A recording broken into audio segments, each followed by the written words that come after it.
So hi everybody that's joining us today. We've got more people that are dialing in, so we're going to add those people in before we get started here. We're gonna do a quick intro of all of our panelists. I've muted everybody except for the panelists so that we can hear everybody talk, and then near the end we'll do about the last 15 or 20 minutes or so for Q&A. And the Q&A, there is a chat function, and so what we'll do is we'll have any questions for the Q&A we'll have you put into the chat, and we'll use the chat then for the Q&A, so we don't have 100 people trying to all chime in and talk all at the same time, basically. So you should see the little chat thing at the bottom, and then you can open the chat and say hello, and we'll do questions at that point in time. So we've only got an hour, so I want to get everybody to get started here. And what we'll do is we'll do a quick introduction by each of the panelists, and then we'll just kind of jump in and get going from there. So I'm Tony Armour, Film Commissioner for St.Pete-Clearwater, Florida, and Dave Deborde on the screen here is our moderator today. Dave, longtime film professor and producer, and the education director for the Sunscreen Film Festival as well. So Dave, I'll let you do your quick little intro and we'll run around the room. All right. Yes. And sorry, I guess I made the rookie mistake. Got to mute that phone. There we go. Okay. Hey, everyone. So thanks so much for showing up. Real quick, a quick couple of shout outs. I see that we've got some folks here from the UK. So, Kamal, thank you for showing up. Appreciate it. And of course, all over the country. So thank you, everyone, for showing up. So instead of me talking, let's get right to it. So quick intros. I'm just going to look at the screen, and as the screen has deposited people, I'll just go from there. So first, I want to start with Lauren Hazel. Lauren, if you'll wave a quick hello. And Lauren is the owner of Black Nerd Swag and another marketing company. Again, I don't want to absorb too much money in that because we want to get to the topics and hear Lauren speak. Again, I'm just using my computer, who's showing up. So next to my computer is a very good friend of mine, Ramfis Myrthil. Ramfis, if you give a little wave. Ramfis, like Lauren, actually, is a New Yorker, but he's in LA right now. So he had to get up a little bit earlier. And also the next person is another LA person who normally lives there. That is Joanna Fang. And Joanna, if you will wave. And hi, everyone. Yes. So in my haste, I just realized I didn't give a quick intro for Ramfis. So Ramfis is a dynamic producer out of New York City. He's working on a lot of very cool stuff. In fact, of course, he's one of our speakers, but I've actually, we were just talking about his newest project, the one that he's working on in LA. It happens to deal with the topic that we're dealing with today, which is diversity in the film and television industry. Where's it going? Where are we at? And, what ideas we have of improving things and so on. And so I'm going to have Ramfis talk about a lot of things, but that's one of them. Joanna is a successful producer, again, out of LA. She cut her teeth with Lionsgate and in the theatrical distribution realm. And she is now with Briar Patch, which maybe you'll give just like a quick thing. You guys have some exciting things going on. You just had an article come out. Open Road is involved, so that's very exciting. And then finally, Robert, who I feel like I've known forever. Robert, give a quick wave. Robert Enriquez, he's a filmmaker, producer. He's actually an actor at times. I've seen him on screen. But his main bread and butter is he's a talent manager, a very successful one in LA. And so not only is Robert a person of color, but Robert, his stable of performers and actors and writers are also many times people of color. So we're going to talk about all that today. So first thing I want to do is the way we do these things, whenever we do these panels, is I will start out with a few questions. The panelists have free reign to, let the other person finish, but, they have free reign to jump in, make comments on what was just said or whatever. But I've got initial questions specific to each panelist. And then, as Tony said, after a while, we're going to open it up to you guys. And and whatever is on your mind. The only thing that I will ask is this, is that, you could you could Google right now and find about 6 to 7 billion different, Zoom conversations about the politics of today, which is very important, has an impact on what we're talking about right now. But whatever, because Ramfis earlier said, he goes, well, what can we talk about? Are there any limitations? And I said to Ramfis, the only limitation is whatever you say, the only limitation is just make it about the industry. However it's affected, if politics happens to be a part of that, so be it. But let's make this about the industry. And with that, I'm going to start off, since I already mentioned, I'm going to start off with Ramfis. All right, so Ramfis, as a producer, you often take the opportunity to work on projects that have a great deal of diversity, right? Both on screen and off screen. Okay. What I'd like you to do to start off with, and I'm going to give you a couple of things that you can sort of weave in and out of. But what I want you to start talking about is, I want you to talk about what you are seeing, because you're a very active producer on both coasts. I want you to talk about what you're seeing in relation to the topic of diversity, your own impressions of navigating through the industry as a producer of color, and the most recent project that we were just talking about, maybe at the end of your opening statement, kind of bring that in. So without any further ado, Ramfis. Okay, great. Thank you, Dave. What an awesome rollout. Well, I think that a lot of executives and studios are having that conversation now. I was actually on a call, like a Zoom type call conference last week that CAA put together called CAA Amplify.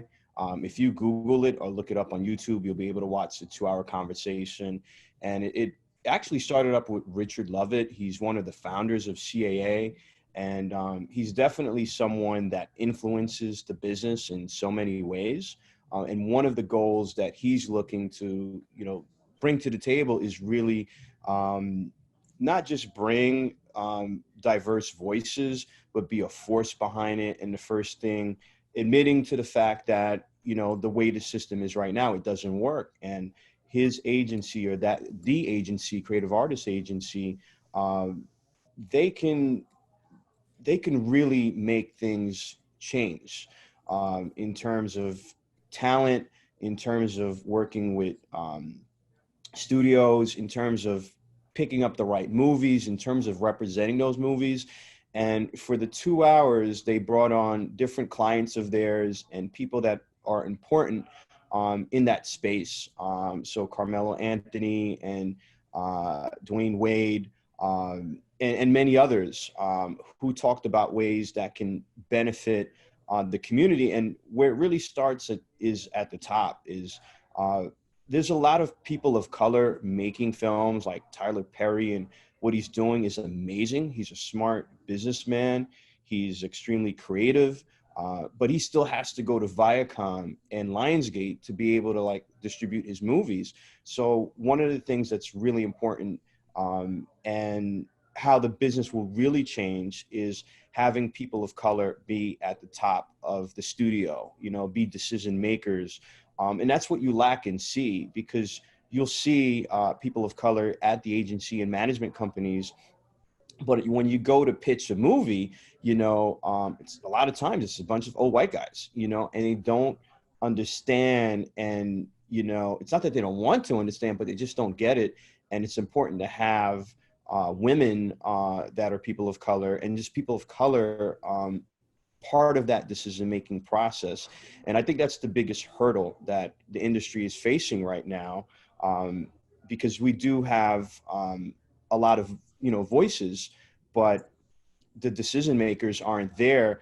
I want to say about 3 years ago was the last time that you heard anything about Variety having a brown person or black person be one of the top 10 producers to watch. It's been 3 years since that's happened. And that shouldn't be the case. In what I'm seeing that's, changing and benefiting, about a week ago or last week, Matthew Cherry, that did Hair Love, that won the Academy, he got a first look deal, which is amazing. And he has a deal with Warner Brothers Television. I want to say last year alone, out of the 105 deals, studio deals, first look deals, there were only 18 from people of color. And I want to say 8 of them were actors, 4 of them were directors, and 1 of them was LeBron, and the other 5 were producers. So out of the 105, there was only 5 people of color that were, producers. So I'm happy to see that, Matthew Cherry has this deal that just came out about a week ago, and it's a multi-year deal that he has, for various platforms. And, he's a very important voice, in the community. And I think that's a step, in the right direction. And in terms of what I'm, doing right now is, as you mentioned, I'm based out of New York, but I've been in LA the last, 2.5 weeks, and I'm actually on set. I'm in the office right now. We're prepping to shoot this project called 5150, which is basically a code for when the authorities can hold you up to 72 hours because you could to yourself, harm to others. And basically follows this young celebrity artist that has an incident, and he's institutionalized for mental health. And that is something also in our community that we don't really touch upon, mental health in the African-American community. It's like taboo. So this is something that was really important to tackle. I applaud the writer-director, Denzel Whitaker. He's been putting this project together for almost 2 years. And what we made it a point to do is that all of our department heads are either women or people of color. And the idea behind this proof of concept is to be able to pitch it, to go to series. And we're lucky and blessed to be working with David Oyelowo. He's come on as an executive producer to help shepherd this, and CAA has come on to support the project as well. The project stars Joanna Fang. He plays the character Celeb. So we'll be shooting over the next several days throughout the city of Commerce and in the LA area. We have our full permits. We're SAG approved. We're following all the CDC guidelines, and above that, doing contact tracing. And I see this being like this for at least the next several months. This is kind of like the new norm to be able to be approved and to keep, cast and crew safe. Very cool. All right, thank you. Let me go to Joanna. All right, so Joanna, I gave a little bit of your history just a moment ago. As a producer and a distributor, you cut your teeth at one of the big 7, at Lionsgate.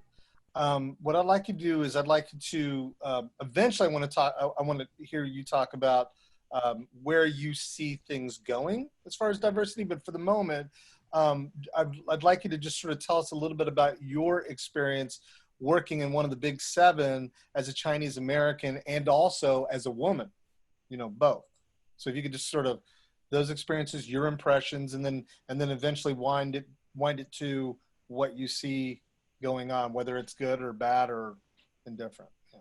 Oh, sure. So hi, everyone. My name is Joanna Fang, and formerly with Lionsgate. And I'm going to agree with Ramfis. It is a predominantly male, white-driven environment. And so long story short, I've now segued to another company called Briarcliff, which is run by a lot of former Lionsgaters and former Open Road employees. And my work situation now, there's 9 of us, because we're kind of starting up, ramping up to be a bigger company. I'm one of 3 women and the only non-white person there. And, my boss is a member of the ACLU. He's huge on diversity and wants to get people engaged. But I think the problem is we don't have room for assistance right now. Everybody plays a crucial part in ramping the company up. And the pre-existing systematic privilege that I've previously seen before, there was just really not a lot of candidates that he could hire because of what had been pre-existing at the organizations I've been at before. So we've talked a lot about how we can change that, how we can get more engagement. We definitely choose projects that are more diverse, and it's because we're in a position where we need them as a company, because we need to ramp up. And so it's those projects everybody's passed on. You know, we had previously worked on Tyler Perry movies at Lionsgate. We've seen how that all works. So we've done, you know, like the first all Hispanic cast superhero movie. We actually just did a film with Dave Deborde, as Ramfis was saying, called Don't Let Go, through Blumhouse. But I've also been attending a lot of diversity panels throughout the years, and I take a lot from those. And Will Packer, who did Girls Trip, you know, he said this. He said the real way to kind of push through diversity is to humanize the experience that we're all living in. So Girls Trip wasn't a movie about Black people. You know, it was a really good movie that just happened to be an all Black cast. And it's about humanizing the experience of Crazy Rich Asians, which is also just, I mean, this is the life that we have. And it's just finding stories that are going to not humanize and normalize the minority experience. It's still really tough. I think people are waking up to it a little more now with everything going on. Previously, I think a lot of times it's been conversations, and I think people are a little more open to taking action on what they've been talking in circles about for the past, you know, 5 or 10 years. But change it's going to take some time, I think. It's just taking time for people to open their minds to, you know, staying open to other voices. So we'll see. But as far as being a woman, you know, we had our Me Too movement a few years ago, and I feel like there was, you know, like a brief moment of just, you know, we just gotta hire a lot of women just to deal with that. But I feel like that's those conversations have kind of just died down a little bit, and things have kind of gone back to the way they were before slowly. So I hope that doesn't happen with, you know, the color initiative. You know, I really hope it doesn't go back to the way things were, because they have a tendency to go back to the way things were before. So I hope people listen now. Great, thank you. All right, next, Lauren. All right, so Lauren, one of the reasons why I wanted you on this panel is because, you know, you are a private business owner. It's actually not one, but 2 companies, right? And you created a business model out of a sizable niche in the market. And for those of you who don't know Lauren or her company, she created a company called Black Nerd Swag. And so that is a large niche. So what I'm curious about, especially obviously with the eye toward diversity, is what did you see in the market that was diverse from the mainstream that made you create it? Where do you see that audience going as far as, like, are they growing? Are they changing?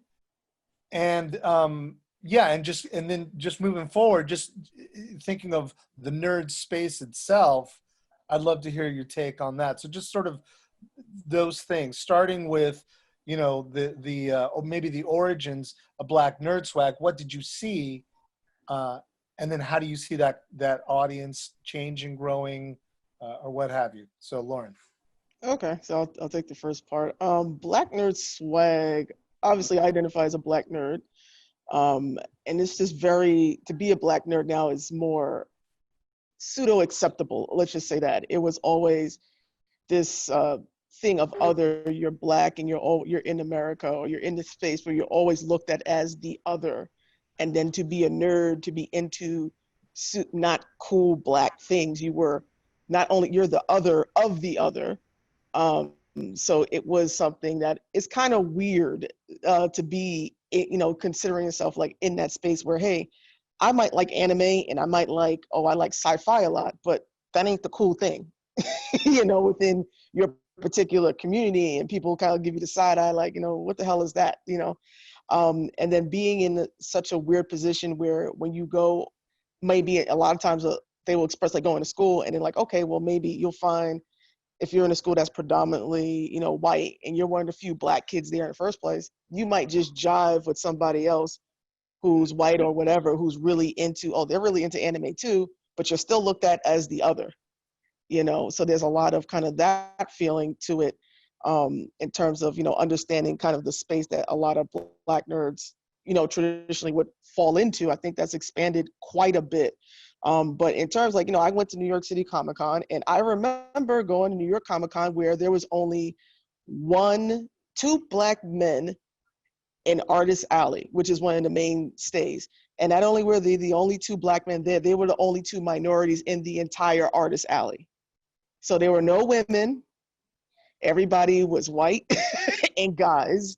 And these were the only two, you know, Black guys there. So I go to them, I'm like, okay, what, you know, what's going on? Turns out that guy happened to be one of the artists for George R.R. Martin. Who the hell would have known that, you know, it's this Black guy. So, and I remember going to my first Comic-Con, it kind of looked like you have this feeling of belonging because these are a whole bunch of people into the same kind of weird stuff as an adult. You know, whether you're into anime, you're into Legos, or whatever it is your thing, your fandom might be if it's comic books. But then going in and say, you know, there's not a lot of folks who kind of look like me in this space and still have that feeling of I'm kind of the other in a space that is supposed to be an acceptable space, and not seeing me represented, whether it is the artists I see in panels or even a lot of times in a screen at that time. You know, now it's gotten a lot better, but there's still a lot of things that are wrong. And what I kept looking at is like, you know what?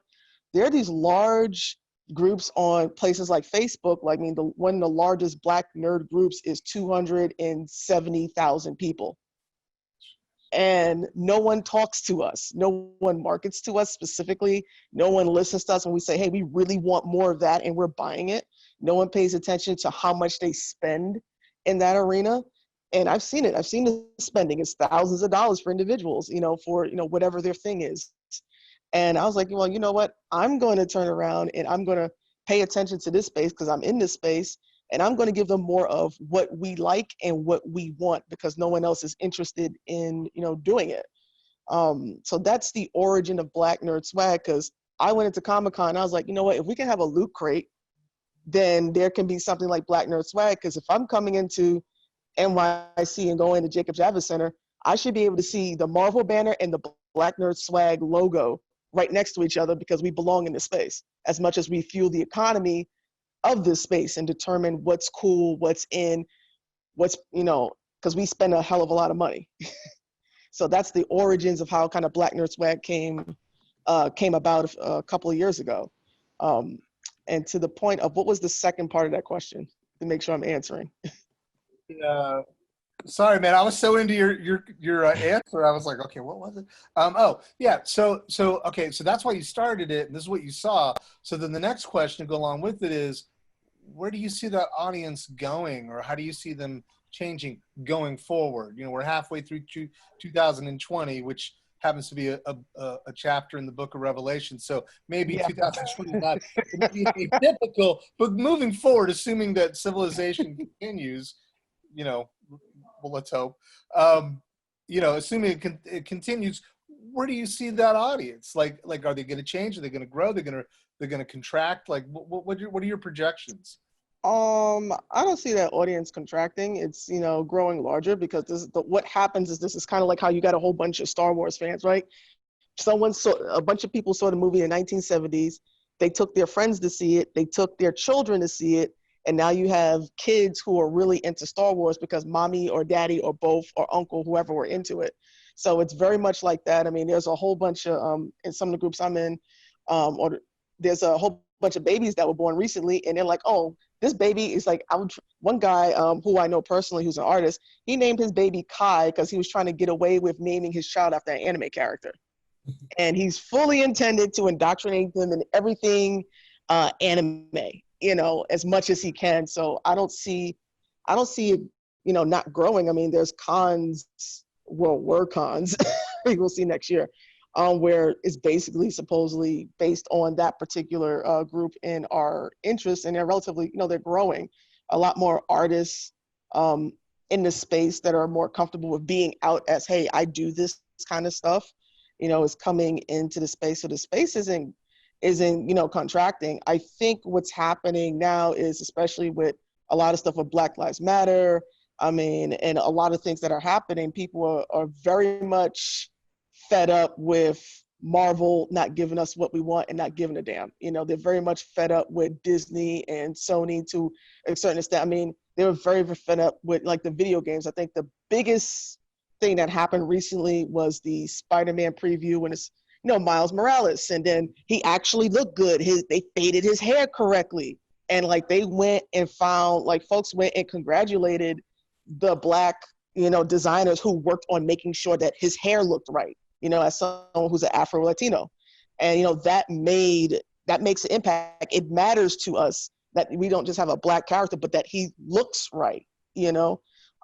So I see like a lot of people being more critical and saying, you know, kind of screw you because you don't want to listen to us. You don't want to give us exactly what we want. We're not asking for the Black Commissioner Gordon. We're asking for Jon Stewart to show up. You know, we're asking for Vixen to show up. We don't want the Black version necessarily of that character. What about these characters? We want to see Static and all that stuff. So I think people are getting and there's more, a lot of money there, yeah. right? So, because they're willing to spend the money. Like, it's not like we're not spending the money. We're like, if you give us this, we will buy everything. You know, so I don't think it's getting smaller. I think people's buying choices in terms of we really want to focus on supporting more Black artists and creators, but we also want to exclusively buy more Black created items. So we want to see that this person owns this content and property and that our dollars are going to them to support them as well, because we think that they would be more receptive to giving us the content, you know, that we want. So I see a big push in that direction that hopefully, you know, the other companies will pay attention to when they're picking, hey, the next project by someone. absolutely. All right, let me switch to Robert. So, Robert, you got you run a talent management company. You know, you have a long stable of actors. You know, and many of those are they're diverse actors. You know, they're ethnically diverse, and so as a result, your clientele has worked on shows, you know, Blackish, The Last OG, Glow, and many more.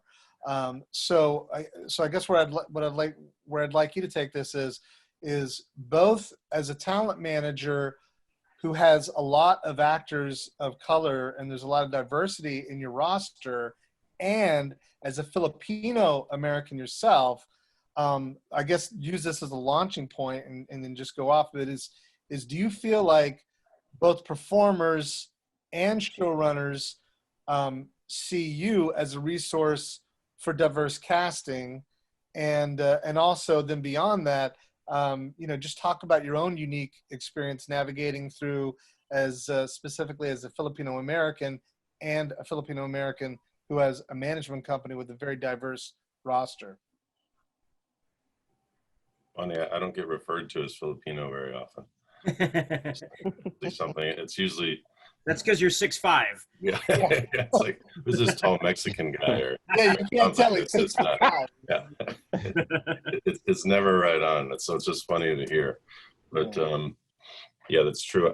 When I first started the company in my first year back in like 2001, I remember finding an article and it had this picture of this beautiful brown-skinned person with freckles and green eyes and bushy hair, and then I showed that to my assistant. I said, this is the kind of clients we want to find, because as we're growing, this is what the demo is going to become more and more and more of. And that's where I've been lucky with the clients I have now. It's primarily anyone on my roster who's ethnically diverse and mixed. They're getting tons of opportunities. So it was fun to see that early on and see that there's going to be changes.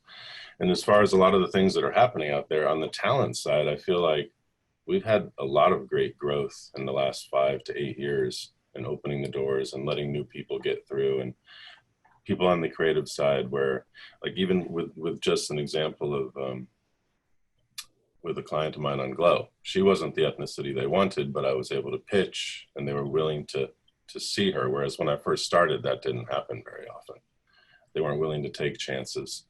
Whereas now I see a lot more of that, where I can read a script ahead of time and say, well, the casting says this, but I can see this person in there and you're a fan of them, so will you let them come in? So I've been getting a lot more opportunities with that, which has been good. Could you go back to Glow just for a second? And nothing. So they had, so the character breakdown for that particular character that your performer, you know, that she got cast at, what were they looking for, and that you were able to pivot them to her? I think that particular character at first just wanted straight up Latino. Okay. You know, and with Brittany, who booked it, a lot of people don't know what she is. They're still kind of perplexed by her look. For everyone that's listening, can you tell us the actor's name and the character so that everyone can have a sort of visual? Her name is Brittany Young, and she plays Carmen on Glow, which hopefully will be back once, as Dave says, the world comes back to normal. So, but yeah, it was not in her wheelhouse for what they were looking for, but with her in particular, you know, at least that was one ethnicity for another. But even on shows prior to that, where I've been able to pitch her, I just pitch wherever. And there's been, I think one of the first recurring roles she had, they wanted a Caucasian. I'm like, well, you know, she fits this physically. She's a good actress and you're a fan of hers, let's get her in. And then they saw her and booked her on that. So like I said, it's been fun that there's been a lot more, at least on the talent side that I've seen, we've been getting a lot more opportunities to where people are willing to take a look. And then some of your actors have started branching out beyond just acting. Like Alan Maldonado is like a powder keg, like right. He's writing, right? He's writing shows. He's on The Last OG. What's his character name again? I forgot the one. Cousin Bobby. Yeah, Cousin Bobby. But he does a lot of stuff. He does music licensing and all that. So are you seeing that also with your clientele? Like they get in, they fulfill, you know, they're able to get a role. It's a person of color, but then not only Alan, but are some of the others, you know, starting to transition into some of those positions, you know, those decision maker positions that Ramfis was talking about. Right, and that's been our ultimate goal. Is just when they get to a certain point, they can start to become a brand. They're not a skin color at that point at all, and they're not getting shoved into a certain hole. So that's been nice. And you know, my 3 top clients that are all mixed ethnicity are all overnight successes that I've been repping for almost 20 years. So it's like over the last 5, it's finally changed. Like, oh, where'd this person come from? Like, oh, I've been pitching them to you for the last 15 years, but you wouldn't see them. So now that they're getting the opportunities, now they get in the trades, and they're like, this is the one to watch. Like, oh God, I've been watching her for 19 years, you know, watching her grow, and now they're finally getting the opportunities. So. Okay, I have one more question. This isn't to anyone specific, it's to any of our panelists. And then after that, we've already gotten some good questions in the chat room, and so I'll start addressing those. And there's still time for more. We'll get to as many as we can. Okay, so my question, and anyone can answer this, and more than one can answer it, is I was thinking about this, and I was thinking, I wonder if you're going to see more, not only more opportunities for people of color, but I also wonder if there will be a reaction from the industry where they'll start doing more period pieces, because, you know, just trying to revisit and relook at periods of time, in a unique way and through sort of a modern lens. What do you guys think? Well, I just made a short in December, and ironically, it was before any of this happened, before the pandemic and all the protests. And it is a period piece that goes back into the late 1800s. That's kind of dealing with systemic or white privilege that stemmed from the UK in England, and kind of mocking, certain aspects of the culture that existed there back in the day, because it stems from as far back as the 1800s, and even further back. It was a challenge though, because period stuff is very expensive, and costumes were $400 a person. You have 14 people. But I can see, yeah, some period stuff happening I've already been seeing stuff come through from the agencies. So there's a lot of docs and what have you. So I think it's just good content is what we're looking for. Right. Okay, let me go ahead and start reading some of these questions. There's one here from Cherie Johnson, and she says, women cinematographer. She said, what is your take on Black women cinematographer DPs being called upon more? And do you see women of color, basically do you see more women of color as cinematographers, coming into the industry, working in the industry, climbing up the ladder in the industry? I was looking at the stats, right now, I mean, on the studio level, less than like 1% of women of color are directing movies. It is a major problem that we do have now. And I think one of the ways for that to change and work is that major talent that's at the top talent agencies, when they come onto these projects, they have to kind of demand like, hey, I'm not going to come on this unless like we have, people of color on as department heads, whether it's DPs, editors, because that's what's really going to move the needle. It's like major talent is what gets, studio projects and independent projects made. And I feel that there is a conversation with, in regards to that. Michael B. Jordan, Tessa Thompson, Chadwick Boseman, Idris Elba, all wrote an open letter to basically Hollywood saying that, they don't want anti-Black content out there. And, they're pushing for a change. And also about 125 brown and Black people, that are predominantly producers have written an open letter as well, to make these changes. So I think it's going to be an ongoing conversation, and, the people of power are going to have to really push for everyone for that to work. I don't see, that 1% or under 1% changing in terms of female, directors and, DPs and just across the board, without that kind of support, that demand. Actors have to demand their agents like, hey, if they have a team of all white people, I need a person of color, and the company needs to, promote partners. There's no Black partners at any of these agencies. So, a lot of directors of photography, they have representation. So I think it's important that these agencies bring in, they go to the historically Black colleges and they recruit from there and they bring them into the agencies and management companies. That's the way it'll change. But as is right now, it's not going to change. There's people like myself that go to, bring on, department heads, whether they're women, queer, or people of color. But that's not enough. The system has to address it. All right, here's a question for Joanna. It says, so Joanna, this is for you. There was a recent documentary called This Changes Everything Hollywood, which addresses DGA's intent of keeping women out of the DGA for the last 30 years. This film did in fact change everything in Hollywood, and I have taken action by way of making sure to cast and crew diversely. Outside of even the Me Too that happened a few years ago, Maria Geese was instrumental in the leading of the EEQC claim against the DGA, and her work is the reason so many women of color are now thriving in the DGA.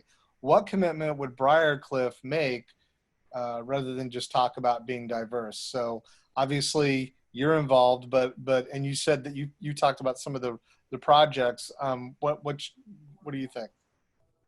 I actually responded to Jerry privately in the chat, but I'll read what I said. I'm sorry. I said, I told him, great job on his film. I actually saw a film he made at Soho International last year. But we're in a position, Briarcliff's like still ramping up. So we're open to literally anything at this point. I mean, we're in a position where we can't compete with Disney and Fox and Sony and all these major studios. So we're, from a studio perspective, we're like minorities. We're the small, the underdog. So we really have to be open to open to other voices. I mean, we want to be, but we have to be. And at this point, it's really a necessity for us. So that's what I like about being here. It's that we can say open to all these unique voices, and we're doing something different than what I was doing before. And I just told him, as a producer, I'm definitely interested in focusing on minority voices. I had a film in the same festival that he was in, which is why I was there. And it was an all-female cast and producing team. Excellent. All right, this is to everyone from Tamika Gouchard. She says, thank you for this candid conversation. The question is, how to get decision makers, i.e. producers and studios, to actually read the screenplay.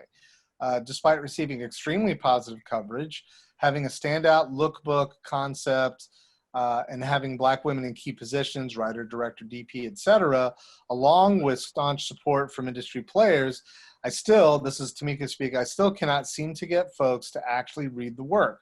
As much as the call for diversity is amplifying, it still seems as though only certain artists are tagged for development exposure. Is there a way around this? Maybe some strategies. How can I make my package more attractive? I'll take a stab at that. Actually, no, Tamika. Shout out to Tamika, NYU. At the end of the day, it's always, key relationships, so I think when you're at a festival, like a major film festival, like if we're all in the south of France, like we were last year, you're running into like the decision makers, and they're more open and susceptible to looking at things. It's really getting through that barrier, because to be honest, is that a lot of the people in the decision making capacity, they don't read the material, it's part of like their duty, but they have like a team that does that, and they're making, major decisions. And, no one in Hollywood likes to read scripts. That's the reality of it, So besides having that package and coverage, it's, really, getting out there in the field, because it's different when you put a name with a face. When, they meet an artist at, Sundance or South by or wherever it can, and you intrigue them, they want to know a little bit more about you and bond, and you break bread. And, that's kind of like, I think how, we all connected, like me and you met at Sundance. That's how we built the relationship. We're at a party that this well-known entertainment attorney throws every year. He's been doing it for 20 or 30 years. We hit it off really well. And then we started spending time together. And then that's how I came to Sunscreen. And then I met Tony, that way. And then me and Tony started talking, and we all hung out in Cannes for like, a week or so. Mm-hmm. And then, Tony and I started talking about working together, and then we built a relationship. And now we have a film at the virtual Cannes market, that's happening right now. And we might be shooting end of summer, early fall. And it wouldn't have happened if I wasn't about being in the room, isn't it? At Sundance, so. But Ramfis, to your point, it's about being in the room. It's about being intentional, right? And finding out where people who are making decisions, or people, like that get inside the room, and then you start a conversation. I mean, it's basically everything that you were just saying. I mean, it's exactly, you hit the nail on the head. I mean, you can only go so far with emails and calls. You got to be in front of people. Yeah, absolutely. Very cool. And then occasionally you'll have a huge birthday party with a really tiny cake. That's a story for another time. All right. Yeah, I had a birthday party that Dave helped put together, or it was intertwined. It was at Cannes last year, a pajama party with, 300, 400? Yeah, we had like 300 people crowded around. We're all singing happy birthday to Ramfis. Anyway, all right. Yeah. Okay, so let's keep going. All right, so Kamal, I got to do one from Kamal, man. He's calling in from the UK. So Kamal, here's yours. Does the panel think pro-discrimination in employing people in film sets is the way? In film sets is the way forward, or is this a negative thing? We've tried this in production, and it was difficult to establish. Number two, is the real way to be heard for the African-American community and the Asian Hispanic community to demonstrate this lip service or photo demonstration. Want to call? Sure that they have a voice and keeping it heard despite process reform. And I'll say this before anybody answers. I know Kamal speaking directly from experience. He's got a fantastic feature doc on the life of Nelson Mandela that is ramping up and will be coming out. So, but anyway, so to that point, and if you guys can read it, because I know it was a little bit longer one, I think it was dealing with panel pro-discrimination, employing people in film sets. So talking about employing in film sets is the way forward. Is this a negative thing? We have tried this in production. It was difficult to establish. Is a real way to be heard for the African-American community and the Asian Hispanic community to demonstrate, despite lip service or proto-discrimination, to ensure that they have a voice and keeping it heard despite process reform. So I think it's a hiring question and a perception question. Does anybody want to tackle that one? I'm trying to be clear of the question. So what he's asking is that will there be more discrimination by hiring people of color? Is that what he's saying? I didn't really. I can unmute Kamal real quick, and why don't we have you verbalize? Yeah, that would be good. Yes. Yeah. Hey, Kamal, we're confused. Sorry, guys. I mean, I'm really enjoying this. I'm enjoying this so much more than I thought I was going to enjoy it. So I thought it was going to be totally unrelated to what we experience in the UK in terms of hiring and the walls that we have to climb to be heard and, you know, to make deals. But I mean, I was actually trying to speak from experience, because I've set up, like in 3 productions, I always like a diverse employment protocol. And sometimes we try to employ people who are right for the job, but we also try and make sure it's a reflection of the community at large. So what I was asking, the first question for the panel was, it does what we call this in the UK, we call it pro-discrimination, where you employ somebody because you need somebody from this background in the company working for you. And, you know, we've had this scenario with Mandela, the film with Troublemaker. It was a documentary. When I first arrived on set, the line producer had nothing but, white people like on set. And I said, hey, this is just not kind of ethically sound. This is not correct. We're going to get him for stick. And 2, it's just not right. It's not the message and the meaning of the film is lost. So does pro-discrimination, which means employing somebody because of their color, their background or gender, work or not? And the second one is because what we're hearing from the UK, we're seeing all these incredible demonstrations and they're coming over to the UK and affecting us. We're doing the same thing over here. There's going to be a lot of policy reform and lip service. And I see the companies are doing it now. Hey, we've got this black director here. A lot of panels in Cannes. We have, a black person here and a black person there.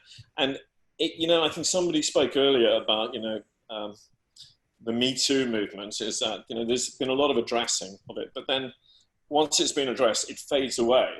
And, one of the great things about the BLM movement is that people are really keeping their voice loud and keeping it out and saying, this is not going to go away this time.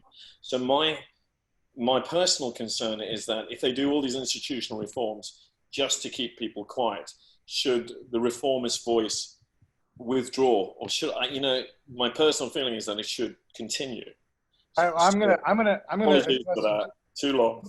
Yeah, Kamal, I'm gonna address it real quickly, and then actually, Lauren, if I could, I'm gonna kick it to you because I haven't heard from you in a couple of minutes. So my quick thing is, I think it's about intentionality and about creating opportunities, because how will you know if someone's good if they never get an up at bat, right?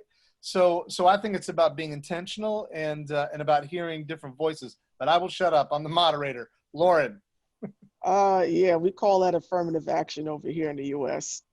And there's a lot to be said, about it, where here we literally have pseudo laws at this point in which that are based on the civil rights movement in the 1960s for that to integrate job markets in pretty much all across the U.S. at that point, and still to today, even in college admissions. And the question of, this person's black, should they just get that spot because they're black? Because when we look at our numbers, we have absolutely no black person represented here, kind of a situation.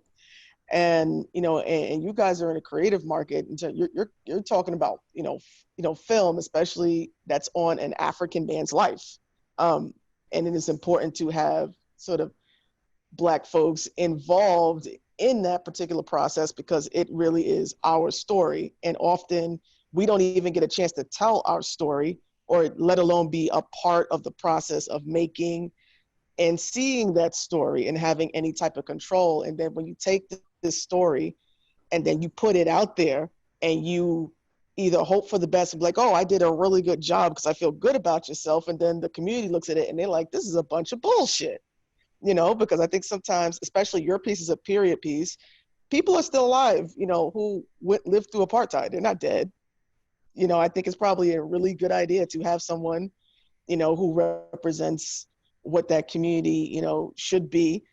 And oftentimes, I mean, like some of the issues here, especially with like BLM and a lot of things that are happening, is people have no historical context. Either they didn't learn it in school, you know, depending on where you lived, or you're like me, I'm kind of like a pseudo historian, you know, so I know a whole lot of stuff about kind of African American history in this country and beyond. So I see things, I'm like, well, you don't realize that this is because of this particular law, or you don't realize that like sundown towns are a thing. Like they're places that even to this day, they will tell you, you need to be out of here by 6 p.m. or you're going to have an issue here. You know, that's still a real thing. And people think that shit's a joke. You know, it's not a joke. It's 2020. There's certain places you do not want to be caught if you're the wrong color in a certain town. And it is important that people understand where that comes from. And if you're going to do that by the medium of, I'm going to write a book about it, or in your case, I'm going to make a film about it, then the people who that is going to affect positively or negatively, because that film will go out and it's probably going to affect somebody else in a negative or positive way, because there's this thing called trauma. So like, what's the show Watchmen, when, you know, they detail the Tulsa riot, you know, massacre, or, you know, and it pretty much, that's what it was. A lot of people don't know that in Philadelphia in the 1970s, they bombed neighborhoods in Philadelphia, Black neighborhoods in Philadelphia. A lot of people don't know that. A whole bunch of people died and all kinds of mess. And so they're looking at the Tulsa situation where a lot of people weren't taught that. And like, I don't watch it. I know exactly what happened. And I don't watch that part of that. I don't watch that show because of that, because I don't need to be reinfected with the aspect of how that's going to make me feel, you know, going away from it, because I'm a person who studied this stuff. I used to sit and watch these films and read the stuff. So to me, it's a little bit more real. So to have a story played out and there's no Black people involved in it, it's always usually somebody white or somebody other telling that story. You know, you have to figure out a way of, I need to integrate people, especially people I'm talking about, because you might do something in that film and you don't even realize that you're doing something wrong because you're not a part of the culture in that way, or you're not a part of that culture at that time in that way. And someone just like, you know, my grandmother said they wouldn't do it like that. This is the reason why you did it. But you wouldn't know that because you know, you're not particularly a part of that culture. You don't know that, hey, you know, you probably need to change this part of the script because we would say it like this, and that's what that means. Or there's a certain look that a mother gives her child or gives another male that means a certain thing in our culture that you don't even realize. So you miss those little social cues that are important to how people kind of how we circumnavigate the world and, you know, in the different spaces they're in. And so it's very, well, you know, Lauren, very Lauren, important. I remember on social media, you were just in case there's somebody on here who worked on it, I won't say which project, but I remember there was a particular movie where you spoke about this exact thing, you know. So I don't want to wreck anyone. I know some people like that movie, but I know what you're talking about. All right, let me try to about Harriet. Yeah, okay, all right, you said it, you know. That was bullshit. But that's a whole other conversation. That was such a damn disgrace. All right. Let me get one more in real quickly. I had one that came in on the phone for Robert. All right, so Robert, you've made multiple independent films, you know, and again, I know you don't subscribe to yourself like, oh, I'm Filipino or whatever, but you know, just as an independent producer, you know, and pulling things together, and as, you know, someone who is a brown person of color, you know, just could you briefly talk about that experience of pulling that together? And even, you know, I know you've taken it to Cannes and sold off, you know, MGs and made money on these films. So if you could just sort of quickly talk about that experience. Experience of pulling a production together? Yeah. It's nonstop hustle, as I'm sure everyone up here would agree with. And it's just like Ramfis was saying, getting in front of people. I mean, you can email and just fling emails out and hope for the best, but you got to get in there and make those relationships. Because at the end of the day, every one of us has got 10 of our own projects. So if you want someone, if you're thinking you're going to break into that queue, you need to have something that's really fantastic, that's really well packaged, maybe even partially funded, or just an amazing concept, because you know it's everyone's got tons of things to do, so you got to find your angle to break through and get to the top of the queue, which it's either having great relationships with agents and reps so that you can get the right actor on board, to the relationships to so-and-so who's got an uncle with 500 grand who wants to throw into a movie, to someone who's written a book. I mean, it's all about that hustle, as all of us can attest to, for sure. It's just getting in front of people, making the relationships, keeping the relationships positive, and just at the end of the day, creating a miracle where everything lines up. Absolutely. All right. So, Dave, we've got 3 minutes left here, so I think maybe we'll get final thoughts from exactly each where I was going. Yeah. panelists. Sorry, well, didn't mean to step on you. No, you're good. You're good. So, so again, I'll just see that as it appears on my screen. Lauren, we'll start with you. Just a couple of brief thoughts, and we'll hit everyone, and then we'll wrap up. So, Lauren, just final parting thoughts. Yeah, sure. Don't be afraid to get punched in the face. I think a lot of times people want to do the right thing, and they're just so afraid of doing the right thing because it's not going to feel pleasant. It's not going to feel good. And you have to be willing to get punched in the face. You know, especially during this time, you know, whether it's trying to fight for a particular actor getting a role, or fight for someone to be on the set to actually learn that particular skill set, taking that risk of getting punched in the face, because there's a whole lot of people who came before us, you know, Black and brown men and women, who lost their lives so that we can be here on this panel. And it would be a disgrace if we didn't have just an ounce of that courage in order for us to do the right thing to actually continue forward. Absolutely. Well said. Ramfis. Wow, that was powerful. I know. I don't even know I follow up to that. Where do you go now? I don't know what to say. A little bit more, but, you know, besides that, where do you go now? You know, You just killed it. Well, I think for this industry to go forward, there's this saying when, you know, brown and Black people go in to pitch and they have a Black or brown person as a lead, you don't get as much money, you know, to make your movie, and that has to change. And this is like a whole global thing, so that has to change in the global too, because there's this, you know, belief that Black films don't travel, you know, and so many times it's been proven that that's not the case. You know, we blow the box office. I mean, we spend trillions of dollars. So the facts are there. Numbers don't lie. That's something that the industry has to embrace and support, or else we're going to be stuck. So that's something I really think has to happen, and I want to share. I'm going to throw a little commercial in there, you know, so if anyone wants to stay in touch, I do have a website. It's Ramfis. It's my name, RAMFIS.net. Thank you. All right, Joanna. I would just say, I mean, in my career, I've definitely seen a lot of people who,